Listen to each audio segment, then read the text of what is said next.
अस्सलाम वालेकुम viewers, STH का बाकायदा आगाज़ हो गया है। इस वक्त जो आप देख रहे हैं ये AI जनरेटेड इमेज नहीं है। अल्हम्दुलिल्लाह एक तवील अरसे के बाद तकरीबन 100% सेहतियाब होने के बाद मैं दोबारा आपके सामने मौजूद हूँ। इस अज़्म के साथ कि हमने ये जो मामलात देखे हैं पिछले चंद हफ़्तों में उनको आपके सामने यकीनन रखेंगे। बीमारी उफ्ताद जो है वो किसी पर भी आ सकती है। मैं एक जगह पे पढ़ रहा था अदाद-ओ-शुमार के हवाले से, बड़े दिलचस्प अदाद-ओ-शुमार है कि दुनिया भर में जो रजिस्टर्ड कॉजेज़ हैं लोगों के बीमारियों के मसाइल की, वो 55,000 के करीब हैं। तकरीबन 100 से ज़्यादा इन्फेक्शस डिजीज़ हैं, तकरीबन 200 के करीब ऐसे डिजीज़ हैं जो पर्सन स्पेसिफिक हैं। ज़हनी डिसऑर्डर्स जो हैं वो 100 सवा 100 के करीब हैं। फ्रैंकली मैंने जो इस बीमारी के दौरान लोगों के रवैये देखे तो मेरे ख्याल में पाकिस्तान में शायद 25-30 ज़्यादा ही हो। लेकिन मैं आपको सर बता रहा हूँ कि वाइड रेंज ऑफ कॉजेज़ क्या है। तो किसी को किसी वक्त भी कोई भी मसला हो सकता है, लेकिन उससे जो आप असबाक सीखते हैं वो मैं कहानी आपको बताऊँगा कि मेरे साथ क्या हुआ। मेरे साथ जो हुआ वो हुआ जो मेरी वजह से दूसरों के साथ हुआ वो क्या हुआ, और जो दूसरों को हुआ वो क्यों हुआ, उसके नतीजे क्या निकले, हमें क्या उससे पता चलता है। तो ये मैं आपको एक पॉडकास्ट के ज़रिए बताऊंगा। पॉडकास्ट सीरीज़ होगी मेरा इस दौरान जो तजर्बा रहा। आप इस बात के विटनेस हैं कि हमने नावासाद हालात में भी STH बंद नहीं किया। कोविड का ज़माना आपको याद होगा, बावजूद इसके कि मुझे सांस लेने में दुश्वारी होती थी। हमारा ख्याल था कि हमें आपके साथ रब्ता रखना चाहिए, क्योंकि दिन भर में बहुत सारे ऐसे वाक़यात होते हैं जिसके ऊपर हमारे ख्याल के मुताबिक हमारा जो तजर्बा है या मालूमात हैं वो आपके लिए मुस्तफ़ीद, आप उससे मुस्तफ़ीद हो सकते हैं और आपको उससे फ़ायदा हो सकता है जांचकारी करने के लिए, हालात को जानने के लिए और पहचानने के लिए। लेकिन ये कोई मामला ऐसा था कि जिसके अंदर मैं कर नहीं सकता था STH। तो आप अंदाज़ा कर सकते हैं कि कोई काफ़ी गंभीर मसला ही हुआ होगा। तो वो तफसीलात आपको पॉडकास्ट के ज़रिए मिलेंगी, सीरीज़ मिलेगी कि मैंने इसके साथ फिर इसका रद्द-ए-अमल क्या था। हर शख्स का बीमारी का तजर्बा अपना होता है, लेकिन बाज़ चीज़ें जो हैं वो रेलेवेंट होती हैं, हम एक दूसरे से सीख सकते हैं। तो मैंने दूसरों से सीखा और ख़ुद इस तजर्बे से गुज़र के मैं आपको बताऊँगा कि मैंने इसके साथ कोप क्या किया। फिर हर इम्तिहान के अंदर आपको लोगों के अतवार भी पता चलते हैं कि लोग क्या करते हैं, उनका रद्द-ए-अमल आपको क्या बताता है। तो बहुत सारे रिश्ते नाते जो हैं वो भी टेस्ट होते हैं, बहुत सारे दावे जो हैं उनका भी इम्तिहान होता है, बहुत सारी ऐसी जगहों से आपको सपोर्ट मिलती है जो आप सोच भी नहीं सकते। तो मेरे ख्याल में ये बड़ा ज़रूरी है रिफ़्लेक्ट करना कि हमारे इर्द गिर्द जो माशरती रवैये हैं वो कैसे हैं, वो किस तरह ढल गए हैं, या उनके अंदर सोशल मीडिया का किरदार क्या है। तो एक पूरी सीरीज़ हम इसके ऊपर करेंगे, जो शुरू तो शायद मेरे इन तजर्बात के ज़रिए हो, लेकिन उसका उन्वान जो है वो लोग होगा कि लोग कितने किस्म के हैं। दुनिया भर के अंदर रिसर्च लोगों के बारे में क्या है, हमारे नफ्सियात आपको क्या बताते हैं, किस किस्म के लोग हैं। तो लोगों को पहचानने के लिए आपको वो सीरीज़ यकीनन देखनी है। माहौलियात के ऊपर एक सेपरेट पॉडकास्ट की सीरीज़ होगी, तालीम के ऊपर एक सेपरेट पॉडकास्ट की सीरीज़ होगी।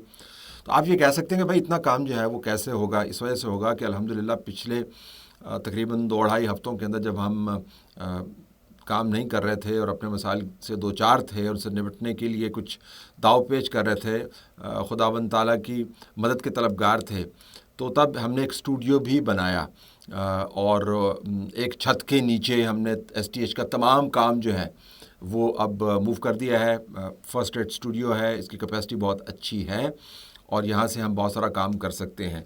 ये सब कुछ ना होता अगर आप सबकी दुआएं और नेक ख्वाहिशात और अच्छे पैगामात मुझ तक ना पहुँचते। ये रस्मन भी कहा जाता है जो मैं कह रहा हूँ, लेकिन हकीकतन भी कहा जाता है जो मैं वाक़तन कह रहा हूँ कि आप अगर अच्छा एक पैगाम पढ़ लेते हैं और उसके अल्फाज बोलते हैं, ये मैं आपको बता दूं, अल्फाज जो हैं वो सिर्फ लिखे नहीं जाते, वो बोल के आपको बताते हैं कि जो लिखने वाला है उसकी नीयत क्या है, उसके अंदर उस की सिंसियरिटी क्या है। और चूँकि मेरा तो काम ही अल्फाज के साथ है, तो मेरे लिए अल्फाज सुफरा हैं, एम्बेसडर्स हैं लोगों की इंटेंट और जज्बात के। तो आपको पता चल जाता है कि इस मैसेज के अंदर सिंसियरिटी का क्वांटम कितना है। तो वो पैगामात अगर ना पहुंचते हम तक तो हमारी हिम्मत ना बनती और अल्हम्दुलिल्लाह इतनी जल्दी हम रिकवर ना कर पाते। तो आप सब का जिन्होंने किसी भी तरीके से हिम्मत बढ़ाने की कोशिश की, हमारे बारे में सवाल किए, परेशानी उठाई एक लम्हे की भी, उनका बहुत बहुत शुक्रिया। तो STH के प्लेटफॉर्म का रिवाइवल है इंशाल्लाह ताला। कल हम کمنٹ کریں گے تفصیل کے ساتھ جو ملک کے اندر حالات بنے ہوئے ہیں، اور حالات نازک ہیں۔ آج آپ کو DGI SPR کی پریس کانفرنس سے اندازہ ہو گیا ہوگا کہ کس قسم کے حالات بن چکے ہیں۔ واضح انداز سے ہندوستان کی طرف انہوں نے اشارہ کیا بتایا گیا کہ ہندوستان مینوور کر رہا ہے یہ سب کچھ، اور جو جتھے پاکستان کے اندر آ رہے ہیں افغانستان کے ذریعے آ رہے ہیں، جس قسم کا پاکستان میں شور و غوغا مچایا گیا سوشل میڈیا کے ذریعے، وہ بھی حیران کن ہے۔ اور میں STH کے ذریعے ہی یہ سوال اٹھا کر ان کا جواب آپ تک پہنچانے کی کوشش کروں گا کہ پاکستان تحریک انصاف نے اتنا بڑا موقع کیسے کھو دیا جس کے ذریعے وہ قومی دھارے کے ساتھ دوبارہ سے جڑ سکتے تھے، وہ اپنے آپ کو مین سٹریم کر سکتے تھے۔